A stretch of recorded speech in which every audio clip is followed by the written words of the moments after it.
The first step in overcoming our ego's grip upon us is to consider the effect it has upon us.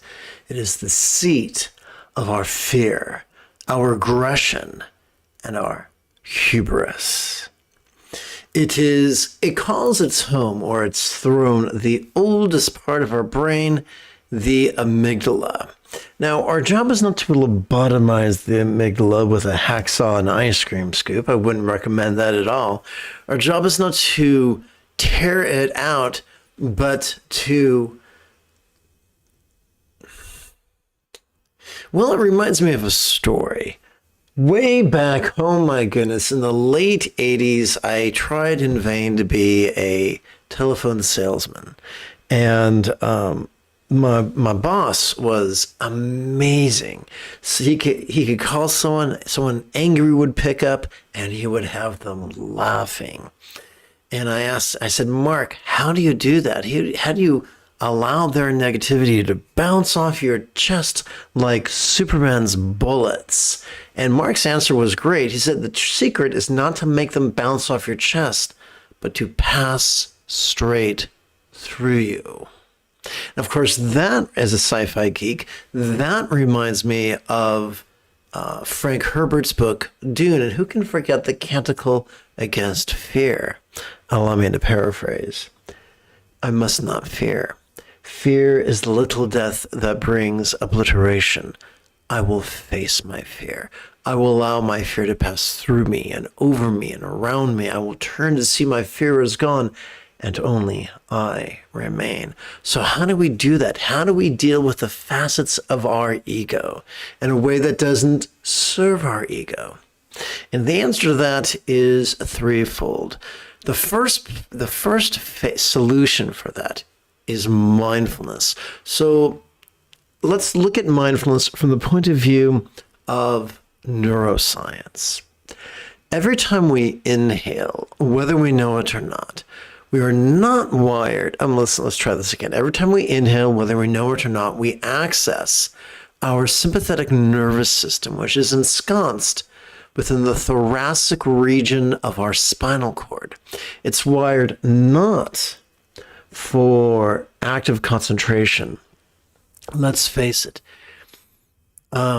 Concentration, rigidity, fear, controlling tendencies, being cryptic, competitive, cruel, and elitist, all those are manifestations of the so-called ego, aren't they? Fortunately, we don't access that in our sympathetic nervous system. We access noticing things, but we are wired to perceive them vulnerably, passively, viscerally, and randomly. If you want to be egoistic, breathe shallow, if at all.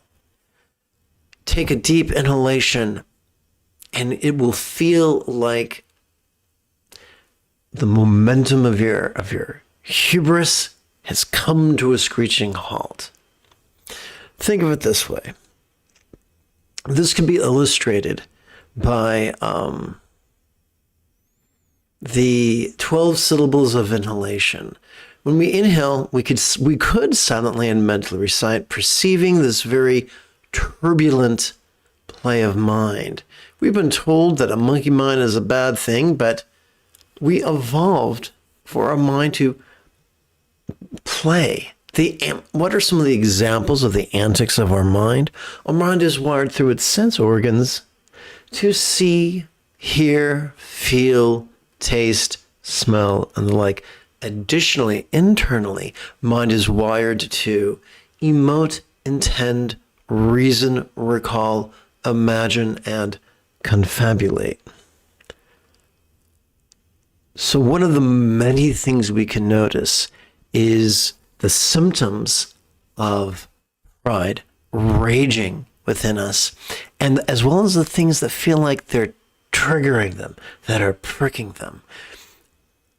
Luckily, we don't have to, all we have to do is silently and mentally recite, notice this as we inhale and we are in a state of mindfulness.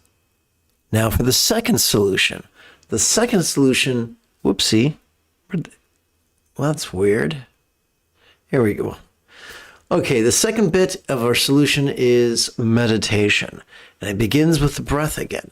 Every time we exhale, whether we know it or not, we are accessing our parasympathetic nervous system, which is ensconced in part in the lower region of our spinal cord, the lumbar region, and in the tippy top of the cervical region of our spinal cord.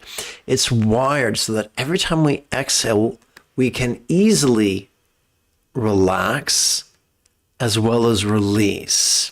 This is explored in the 12-syllable exhalation, relaxing into mind's non-graspable nature. So let's avoid two pitfalls. It's not our job to rigidly and superstitiously believe the mind is literally non-graspable. So once again, remember I said rigidity is part of ego, is it not? Number two, it's not our job to pseudo-intellectually try to prove to yourself and to everyone else that mind is literally non-graspable. You know, I've never met a humble person who said, "Hey, debate me, bro." Yeah, that's full-on ego. So if we're not supposed to rigidly believe it or pseudo-intellectually try to prove it, what do we do with non-graspability? Well, in fourth grade, they should have told us that not all statements are literal. Many are figurative. And that's exactly what this is. Every time we exhale, whatever we noticed during our previous inhalation can now feel as if it was, as non-graspable as a vast empty void. It could feel as if it was as non-graspable as the reflection of the full moon in a basin of water. It could feel as if it was as non-graspable as the illusion of the infinite azure sky on a bright and beautiful cloudless morn, which, although could be tantalizing to the eye, is most certainly non-graspable to the hand. So there you have it, the rudimentary of mindfulness and meditation, which align with our inhalation and our exhalation and can be practiced as easily as silently and mentally reciting, "Notice this," and relaxing. So there you go. You have your training wheels now. Notice this, relaxing. It's an easy way, an effective way to practice the union of mindfulness and meditation. Now, let's get more specific. There you are sitting there and you are just assailed with terror or rage or just the utmost of hubris, and you can feel it, but you don't know what to do with it. You can't push it away. You don't want to try repressing it. That's how you get an Anakin. So what are we going to do with it? Well, as I mentioned before, we're wired to notice, to perceive appearances, sounds, sensations, flavors, and scents. We're also wired to notice emotions, intentions, cognitions, memories, and imagining, that which we imagine. So you'll notice that each word here, each phrase that's italicized is 3 syllables long. So we're sticking with the same theme of reciting something as we breathe in, and then reciting the word relaxing and playing with the intention to relax as we breathe out. So if we feel a strong emotion, now here's the trick given to us by Garab Dorje, the founder of Dzogchen. The key to non-duality is to find the middle ground between being completely over-precise in our mindfulness and forgetting completely at all to notice. And that middle ground is this. Instead of labeling the precise emotion, we just call it emotion. And for some strange reason, when we feel this emotion raging in us, and we simply label it emotion, relaxing, and it's kind of like, we brought a picnic lunch. We're just kicking back, watching the show. And it's kind of like going to the park and watching Shakespeare. I think you can do that in the summer here in at least Los Angeles County. People bring their picnics and they watch Romeo and Juliet kiss and die and cry and everything like that while eating their sandwiches and their pizza. So we can do something very similar as we feel these strong emotions that are deeply disruptive. We just label them emotion, relaxing, and we sit there and enjoy the show, and then invariably something shifts. Maybe all of a sudden we experience a spontaneous fantasy. Imagine, relaxing. Maybe we remember something from our past spontaneously. Memory, relaxing. When our mind is mellow and boring, we can just go back to notice this, relaxing. Or if we feel too much boredom and it becomes loathsome, we can describe that boredom as emotion, relaxing. And so once again, our job is not to get hung up and perfectionistic about perfectly labeling every experience. But when we feel that we're being drowned in a tsunami of experience, we can put on the aqua lung of labeling, and that can be really helpful. Now, the goal of this, once again, is not to perform self-brain surgery, take a hacksaw and tear open the top of our head and scoop out the amygdala. That would be horrible. That reminds me of a scene from the final Hannibal Lecter movie. Oh my goodness, with Ray Liotta. But wouldn't recommend that. So our job is simply to be aware of the raging bear that is our hubris, our pride, our fear, our aggression. And just by watching it and releasing in harmony with our inhalation and our exhalation, it transforms from a roaring bear into a yapping chihuahua, which is much more doable. I think it could be great fun if now together as a team, before we start meditating, let me check the time real quick. Okay, we're doing good. Together as a team, I think it could be great fun if we chanted a selection from the total space of Vajrasattva composed by the founder of Dzogchen, Gaurab Dorje, edited by the late Chogyal Nomkai Norbu, translated from the Italian into English by Adriano Clemente, adapted by yours truly. Now, before we do that, please allow me to remind you that the moment you have a specific question about Buddhist chanting, Buddhist meditation, Buddhist philosophy, or how to apply them, you type your question in the chat window with great detail, and by all means, remember to click the send icon. That looks like a folded paper airplane.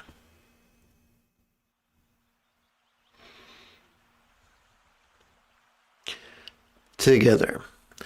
It is one totally beyond an aspect. The yogi dwells in the pathways of birds in the sky.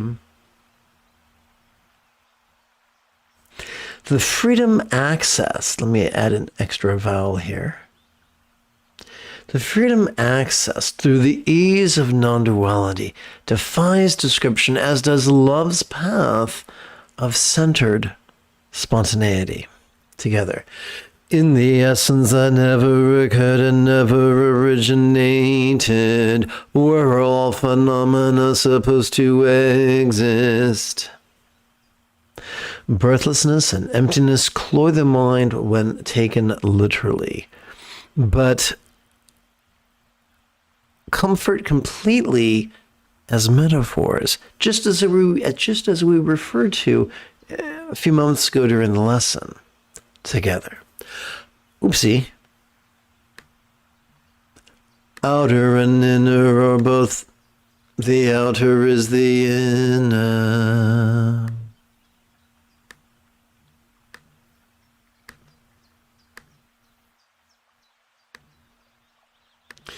The profound is not an object of understanding, not even a part of it. All the dualities that are perceived as we inhale are reconciled in the figurative non-graspability that is accessed as we physically relax and mentally release together. Existence is only a name, the power of mistaken existence. Thus one remains separate from the quality of contemplation. Here we go.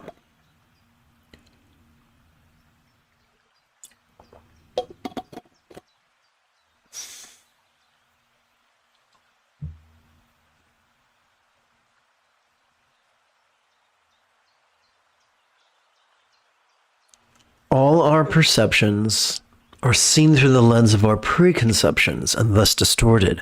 Fortunately, this confusion is transcended through awareness and release together.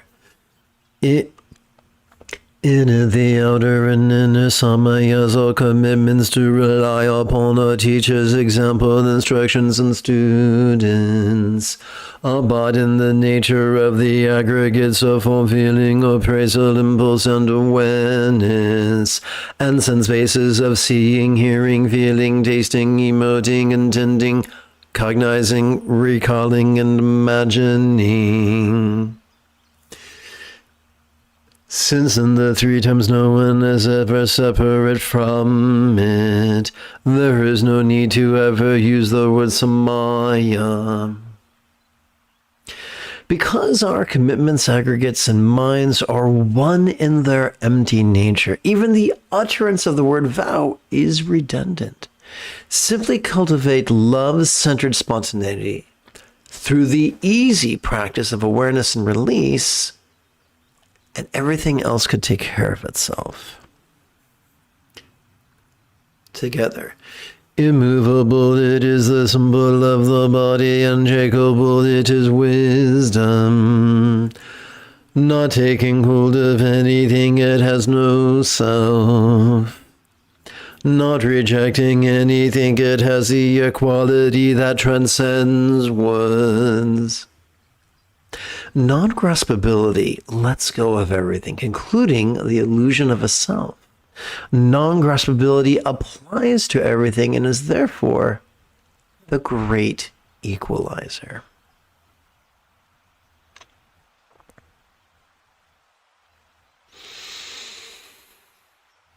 So, in preparation for this evening's meditation, let's take less than a minute, probably 40 seconds for housekeeping.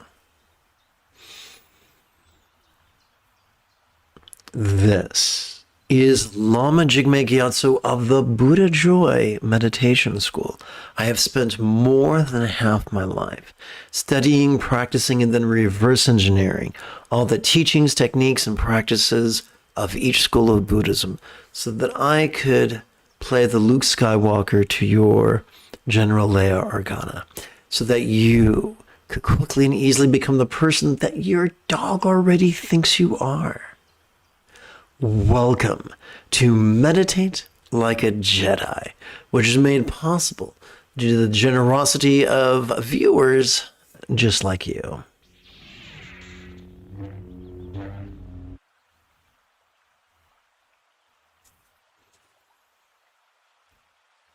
I'd like to begin and end meditation with a very short chant of enthusiasm and love.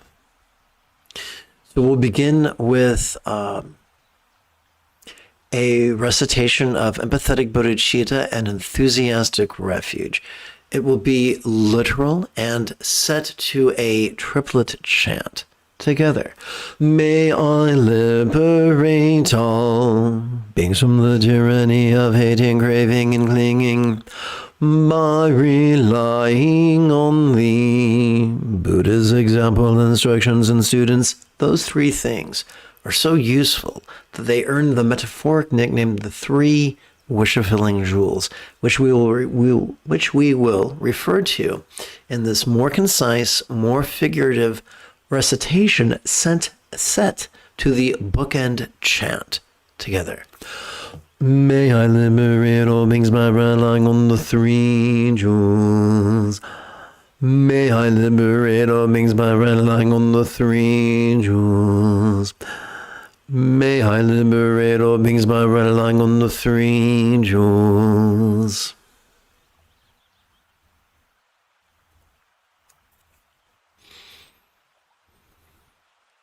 Mindfulness and meditation are known by many names, such as Zen, Purdu-Zen, Chandhyana, Mahamudra, Mahasandhi, Ati Yoga, Dzogchen, and Trekcho. And despite the fanciness of these names, we've already been through the mechanics of meditation. So together as a team, let's just jump right into meditation. And let's do it in such a way that we meditate as transformatively as General Leia Organa upon Ajahn Kloss under the guidance of Luke Skywalker. Let's begin with the 12-syllable exercises. As we inhale, let's play with perceiving this very turbulent play of mind. As we exhale, let's silently and mentally recite, relaxing into mind's non-graspable nature.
We're going to switch gears to the 3-syllable exercises we already explored during class. If you just tuned in and you missed the opening bit, you can just drag your indicator bar all the way to the left. If you don't want to, you don't have to. As you breathe in, you can practice mindfulness. As silently and mentally recite, notice this. And you can practice meditation, whoopsie, as you exhale, while silently and mentally reciting, relaxing. Yes, it's just this simple.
As I mentioned during class, oh, here's a good question. Hey, James, welcome aboard.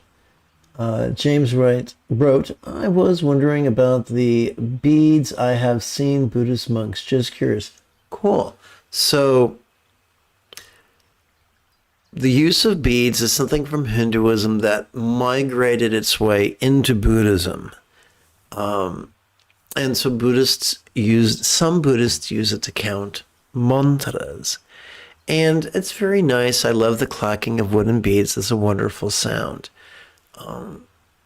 But Dzogchen or Hatha Yoga or Proto Zen doesn't rely on mantra. When I first became interested in Eastern spirituality, way back in the early 90s, when the crust of the earth was still cooling, I sent away for all these catalogs, and there were lots of people who worked very hard to earn a lot of money selling tchotchkes to people who want to become Buddhas. There's always someone who wants to sell us something, but we don't need much. That was a good question. Thank you for asking it. And now let's return to our meditation. We can stick with the basic meditation. Notice this relaxing in harmony with our inhalation and our exhalation. Or as our mind becomes more playful, as things begin to come up, it might occasionally feel beneficial to work with a more precise label. Or I should say a non-dual label. For instance, hate and love are both emotions, but if you use the word emotion, you kind of can sidestep duality. And so if you find yourself wishing for something, you can use the word of intention. If you find yourself thinking about something or rehearsing a conversation, you could use the word cognition. If you find yourself recalling something, you can use the word memory, and so forth. It's not mandatory. Use it as needed.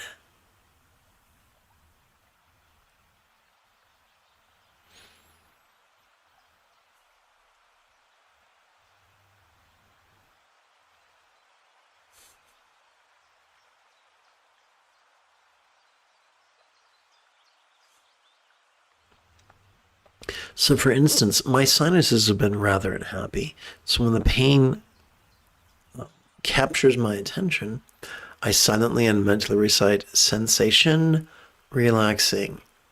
Both pleasure and pain are sensations. So by using the word sensation, it helps me to relax into non-duality.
So I don't recommend straining.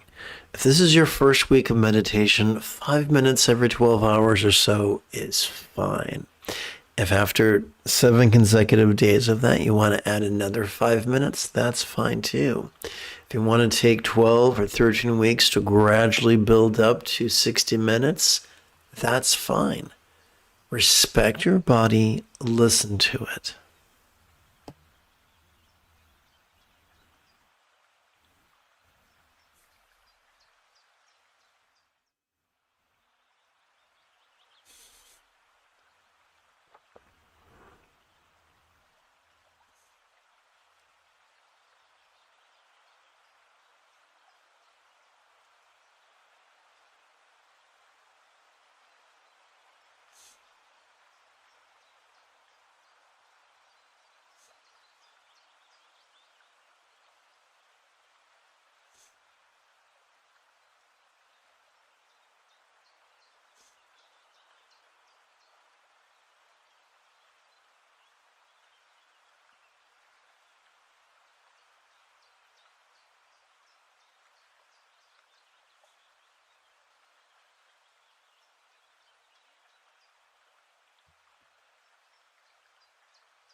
Oh, James, you asked another great question. I love your questions. This time, I think I'm going to click this button and subject everyone to Jumbo Face.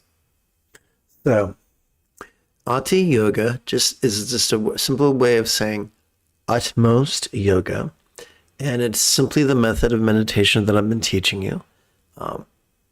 Noticing as you breathe in, passively, venerably, viscerally, and randomly, and relaxing and physically relaxing and mentally releasing as you exhale, striving to do it in a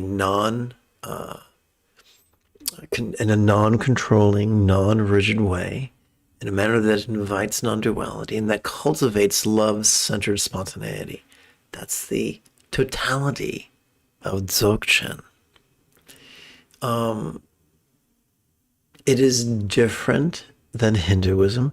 There are many, many, many sects of Hinduism. So, in the words, to paraphrase the Dalai Lama, every spiritual teacher is his or her own sect.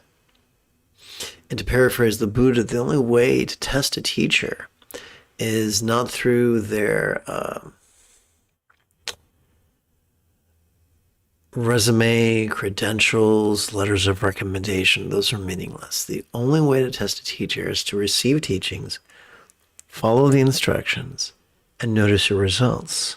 If you follow the instructions and you become Captain Cranky, then they probably aren't working for you. If you find a teacher whose instructions do work, then that's all the recommendation you need. You got to keep it pragmatic.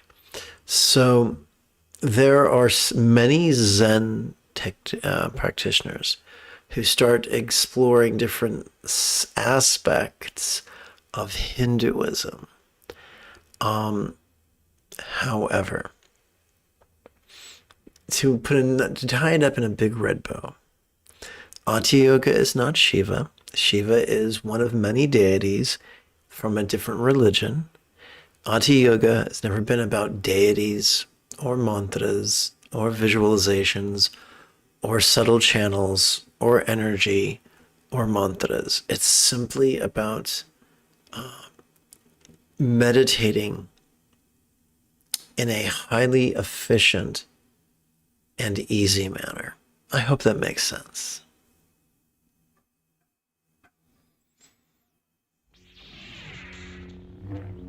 So, having played with the 3-syllable exercises, now let's use their 1-syllable counterpart.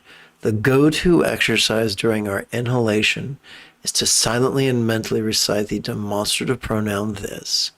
The go-to activity during our exhalation is to silently and mentally recite the 1-syllable verb ease, which is a synonym for relaxing. And just like before, if you want to, you can play with labeling. 2, a couple eccentricities. Sensation is feel, but also emotion is feel. Ironically, there's some people that say that emotions are physical phenomena that we just put labels on, oddly. Then is our way of saying recall. Dream is our way of saying imagine.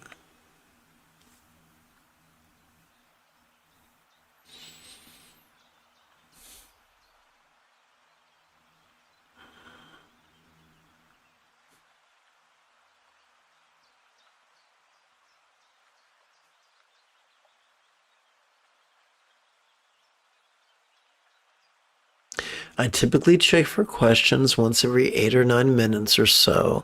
If it seems a short eternity between you pressing send and me answering your question, please do not take that personally.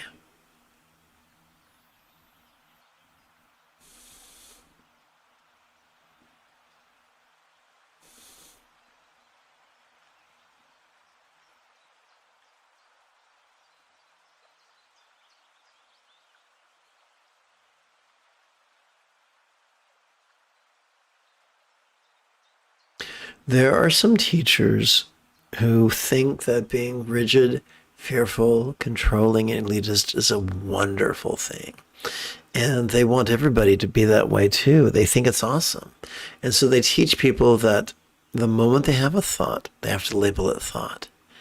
And the longer it takes them to notice they're having a thought, the worse of a meditator they are.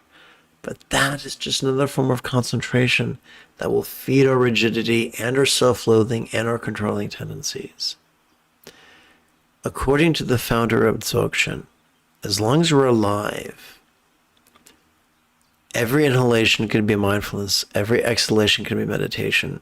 All that we need is the mental intention. That's it. So there's no need to beat ourselves up. Remember, the path is the goal. Practice the path, everything else takes care of itself. James, you're welcome.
There is a fancy word in physics about the tendency for things to move from order to disorder. I think it's called entropy. And we notice that even in the time of Buddha, Buddha would give a teaching, and then bit by bit, people would start twisting them and folding them into origami and doing all kinds of things. And so that's just natural for humans to do that. Anybody who's ever listened to jazz knows that humans are just prone to improvise, sometimes in a beneficial way, sometimes in a harmful way. So we see that in every sect of Buddhism, that there were teachings and they changed over time, sometimes for the better, sometimes for the worse. For instance, in Dzogchen, in Ati Yoga, Gaurav Dorje gave very, very easy teachings for an easy technique. But in time, people started adding things to it. Visualizations, mantras, chakra work, all these different things. And they kept calling it Dzogchen. But if you give me a recipe for a cake and I replace flour with mustard, probably not a cake.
If you've just joined me, welcome aboard.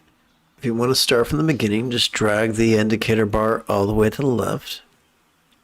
If you want to practice now, that's fine. The easiest way to practice mindfulness, vulnerable, passive, visceral, and random, is to silently and mentally recite the demonstrative pronoun this during each inhalation. The easiest way to practice meditation, relaxing, physically relaxing, and mentally releasing, is to silently and mentally recite the one-syllable verb ease during each exhalation.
Let's seal this evening's meditation with 2 concise chants, beginning with kind ethics and concluding with the 4 immeasurables.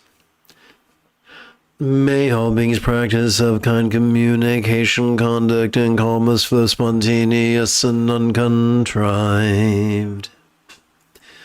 May everyone be free from misery, may everyone be happy.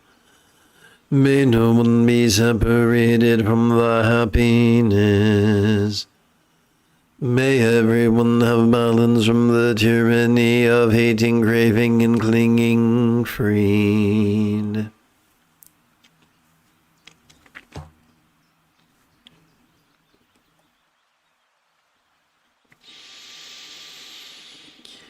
If you feel that I have earned it, you could give this live stream a thumbs up. You could even help support this channel on Patreon.